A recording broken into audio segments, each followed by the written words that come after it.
y'all, it's your girl Cordnie, Ellese, and welcome to my channel on Mommyhood and Entrepreneurship. And today we are continuing our Juneteenth celebration, y'all. We are continuing our celebration, and we are celebrating the Eric Thomas, the E.T., the hip-hop preacher, y'all, the king of a lot of good energy, y'all. He is the king of public speaking, or one of the kings of public speaking. Y'all, he is just a phenomenal person, a phenomenal husband, a phenomenal leader, a phenomenal preacher, a lot of phenomenal things about him that I just can't say enough. So we're going to go on and get into our quotes. And today we are doing 2 quotes. I actually did this particular thing live. I think I even tried it twice, but I wanted to make sure, y'all, this is such, I literally have been thinking about this every single day, and I was like, you know what, I need the people to hear this one. Okay, so I know I was attempting to do a live, and I am going to keep attempting to do lives. However, I'm going to give y'all these regular videos first and make sure that y'all have the stuff that you need to, that you have the gold, and then I will give y'all little updates on live instead so that y'all can have those updates. And I promise I will only do live if I don't have time to batch record videos and I need to get some videos out. And because that would be one of the 2 reasons I would do live, and just to simply give you guys updates. And as I'm learning the system, okay, then I will do more lives, and that reason for doing lives will grow. But for now, because the struggle bus is really, first of all, let's just, before we even get into E.T. the hip-hop preacher, let me tell y'all what all I've encountered as far as going live. Okay, first of all, I couldn't figure out that I was supposed to press an additional button after it got to like a separate page, I guess. Once you start the live, there's another live or another button. So I pressed that button and hurried up and turned the camera around, and I thought I was recording y'all, and I didn't record nothing. Like for a whole 10 minutes or so, I'm over here holding the grip with this hand and ain't telling nobody a daggone thing. That was 1. 2, I have struggles with the service on YouTube lives. I don't have struggles like this on Instagram lives. I don't. But I have struggles with YouTube live when it comes to service for some reason. So I think that there's something with the platform that I don't quite know about, but I'm going to figure it out. Next, when it comes to posting, sometimes it takes a whole day and a half to post. So if I mean it for that day, like for instance, I did a live yesterday. I did a live the day before. I did a live the day before that. I did a live the day before that. Y'all probably have no clue that I did those lives. I know for 2 reasons. 1, because it either didn't post or didn't post till a day later. And because I'm a, quote unquote, nobody on YouTube as of now, right? And or actually, let me word that in a more positive way. As of right now, I don't have people who are willing to follow me enough to go and hop on my live when I'm going live on YouTube, because I'm never a nobody. Okay, so we're not even going to speak that about ourselves. We're going to believe better and believe more. All right, but nobody was on the live. It didn't post for a day. I didn't realize that I needed to press an additional button. The service was super bad. Some of them didn't even post. Like they literally didn't even record. Just afterwards, when I was trying to get to it, it just X'd out of the screen and boom, the live was gone. All right, it did that a couple of times. And because I'm doing the live, because I'm in a hurry, after I do the live and I have to go wherever I have to go, I don't have time to go and do another live and repeat it most of the time. Then the last thing that happened, y'all, is while I was doing the live, my phone overheated.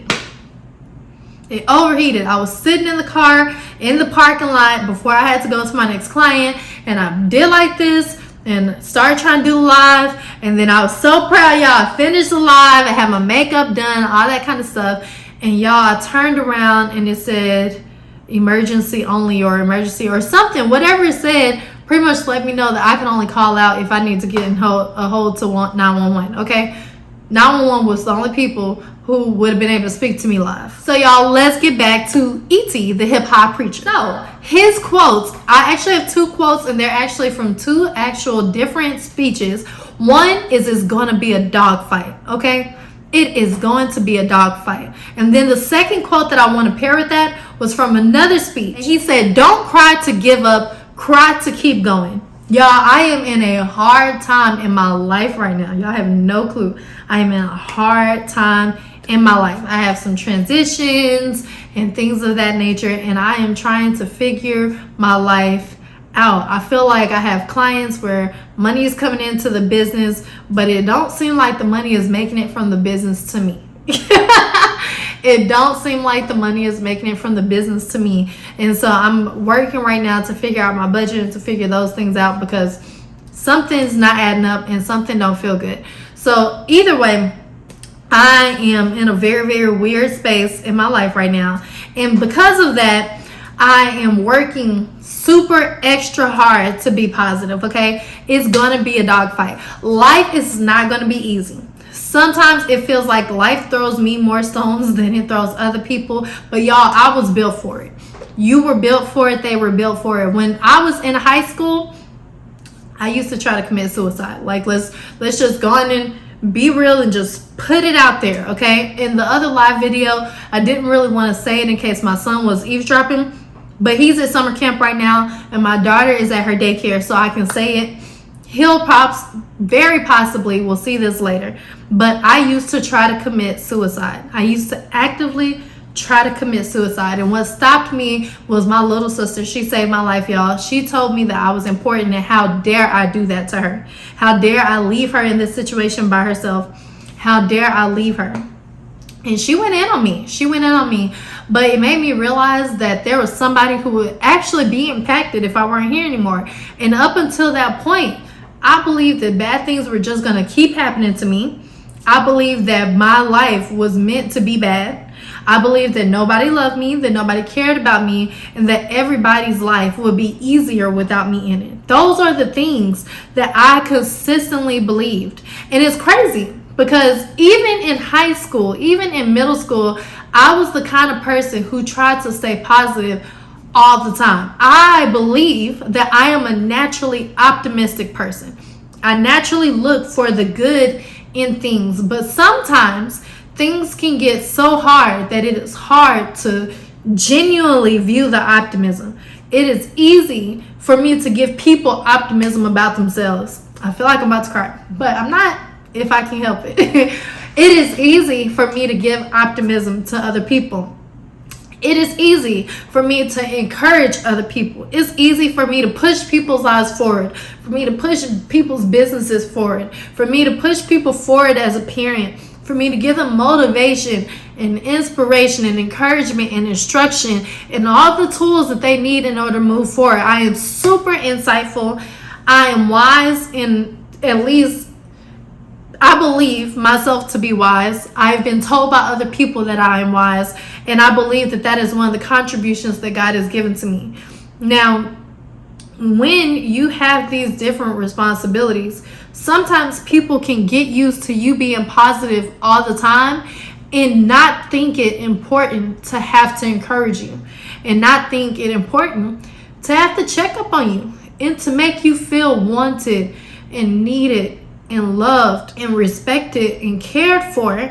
And you get so used to taking care of people that you're in this little island by yourself, giving away all your resources, and then your island is dry with no trees. Your soil has gone bad, your fruit is gone, your vegetation, your meat, everything gone. And so at the end of the day, I just decided that I had to actually make the decision myself to be positive, okay? I had to make the decision to myself that I was going to put myself first after God and deem myself important, and that I was actually going to work my hardest to make sure that I knew that I was important. Eventually, as years went on, I still had suicidal thoughts. But when I was 15, my sister made me promise to her that I would never do it again. So I hadn't actually attempted after then to ever do it again. I just had the thoughts.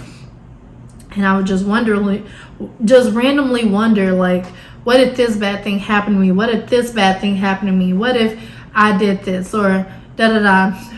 And then I would have to come back and I would have to tell myself, Cordnie, you can't do this because.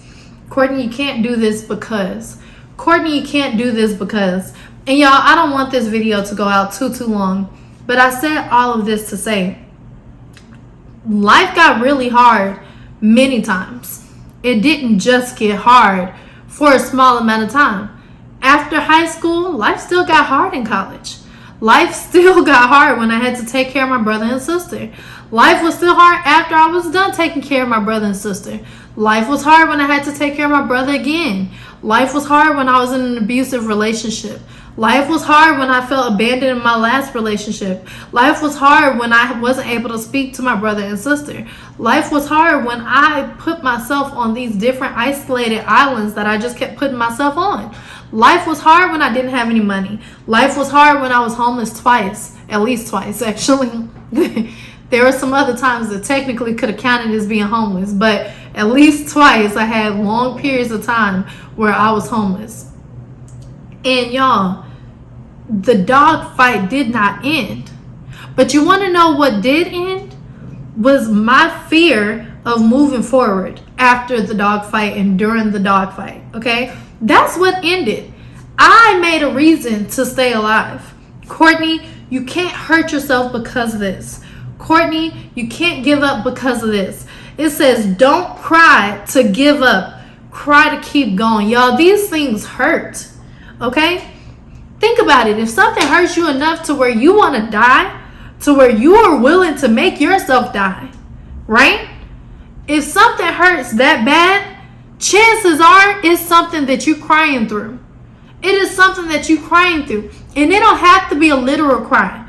Tears don't have to actually come out of your eyes for you to be crying deep, deep down within your soul. Tears don't actually have to be coming out of your eyes. You feel it. You feel when those tears, I haven't let my tears come out yet a few times in this particular conversation, but I feel it, y'all. I genuinely feel it. And the reason I feel it is because, y'all, it was only the grace of God that he sent me, the sister that he sent me, because she knew exactly what to say. She knew what to say. Had she said that to the wrong person, they might have felt like it was too tough for them. Period. Had she said that to the wrong person, it might not have been right. Okay? But God knows what to do for you. He knows what you need and when you need it. But you got to get out of your own way. You got to stop being willing to quit. Don't cry to give up. Use that negative energy to keep on going. When we were in theater, we would get nervous sometimes. Nervous right before we were due to go on stage. Nervous before we went in front of a crowd. I learned this when I was in theater in high school, actually. He said, use that negative, nervous energy and turn it into a positive force. Use that negative energy and use it to be energy that you need to bring that energy onto the stage, to bring the energy level up on the stage, to help you memorize your line, to help you push out the words that you got to say, to bring that power that stage needs. You need to use that energy that you have, that crying that you could use to give up, that crying that you could use to help yourself feel hopeless and helpless and unwanted and unneeded and unsatisfied and not okay. Use that same energy, that same negative energy that the devil meant for bad. Use that same negative energy and turn it into the power that you need to keep going. The power that you need to be able to help your community even when you're hurting.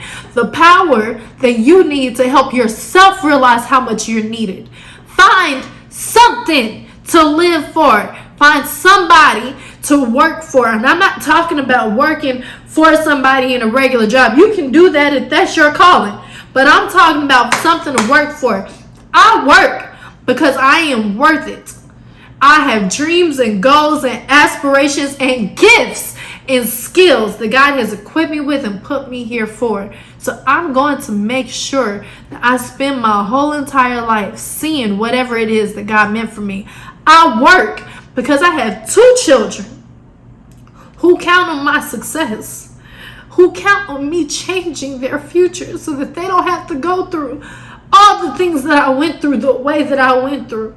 And I am trying my hardest to make sure that they don't get spoiled. But guess what? I am not. When I have the right and the ability to, going to keep them from their privileges. I will not do it. They will not be spoiled, but I will not keep them from their privilege. Absolutely will not. I have a grandmother who every time my mom got arrested, every time my mom couldn't take care of me from the time I was 2 to when I was 12, my granny stepped in all the time to take care of me. I have a job. She is 84 years old, y'all. I have a job to make sure that I work my hardest so that prayerfully she can see a home that is not owned by a random company unattached to her bloodline, that she can live in a house that she chose that is paid for by her bloodline. I have a job to put my mother in her own home, whatever she chooses, however she wants it, wherever she wants it to be, because that woman birthed me and could have had an abortion. I have a job to put my friend who has had my back when my mom got arrested, when I was feeling alone, when I was in an abusive relationship, when I couldn't handle it. 3 of my friends actually, but this one particular, she has known me since I was 5, and I have a job to make sure that she is taken care of for the rest of her life as soon as possible. And I have a job to make sure that my other 2 friends never have to worry about a financial need ever again. Period. Point blank and period. I have a job to Clark Atlanta University to make sure that for them changing me into the woman that I became, that they are well taken care of, that their future students are well taken care of, that they never become what Morris Brown became. I have a job to Tennessee State University, who took me in and allowed me to pursue my career and my theater degree there, to make sure that their students are able to thrive. Y'all, I have a job to my Black community. I have a job to the brown community that will be impacted by my daughter. My daughter is Black and brown, which technically means she's Black twice, because I believe brown people are Black. But y'all, I have a huge responsibility. And unfortunately, just because life keeps getting hard for me doesn't give me an excuse to give up. Life is not going to be easy. Your decisions will not be easy, okay? Your failures will be great. And by great, meaning big. They will be big, all right? But there are things that you can do to mitigate that process. If I'm even using that word correctly. There are things you can do to push that process along a lot smoother. And one of the things that you can do is seek help. You can seek help, okay? If you have the mental issues that I just described that I was struggling with, find a counselor. Find a hotline. Whatever it is that you need, find a counselor. Not quite sure if you should go to a psychiatric hospital because they treat people crazy sometimes. But find a good therapist, all right? Find a good therapist. Find a few. If you don't like one therapist, go find you another one, okay? And just keep going till you find the one that you want. But don't even take no breaks. Keep going to a therapist you don't like until you figured out another one, even if that means you're going to 2 at a time. If you need help with the house, find somebody who specializes in that. If you need help finding a new job, find somebody who specializes in that. You want to become an entrepreneur? Find Neo DeViso. He'll help you figure out whatever it is that you need to figure out as far as moving forward. We live in an internet age where you can literally make money countless ways. You can access people who know how to do these different things. If you're going through life on your own by yourself, that's a choice. You're making that choice. There's no reason. There are friends who love me. There are family members who love me. There are children who love me, people in businesses who love me. And I'm not saying that to be braggadocious. What I'm saying is whenever I have these hard moments, even when I'm not in contact with those people as consistently as I desire, I have to remember, Cordnie, there are people who love you. There are people who depend on you. There are reasons that you are important. If you can't figure out the reasons that you're important, you need to ask somebody. And if you ask the wrong person and they give you the wrong answer, ask somebody else, and keep going till somebody gives you something, okay? And get on your knees and pray to God and ask him why you're important. Pray to God and ask him what he wants out of you, what he wants out of your life. And then go even further and open up that word, and God will tell you a bunch of reasons as to why you're important. He'll tell you a bunch of reasons why your life is worth having. He'll show you examples of people who failed and had super huge failures and were imperfect and were still needed for the kingdom. Okay? You are needed for the kingdom. It will be a dog fight. All right? Jesus literally had to get tortured for problems he didn't do. Okay? He had to get tortured for sins that did not even belong to him. Whether you believe in my faith or not, and I'm saying mine because this is my video, but whether you believe in Christ or not, I'm just going to say it. He had to get tortured. He didn't go through an easy death. Didn't nobody just shoot him, it's over. You know, he didn't just die in his sleep, a peaceful death. He had a gruesome death. Gruesome death.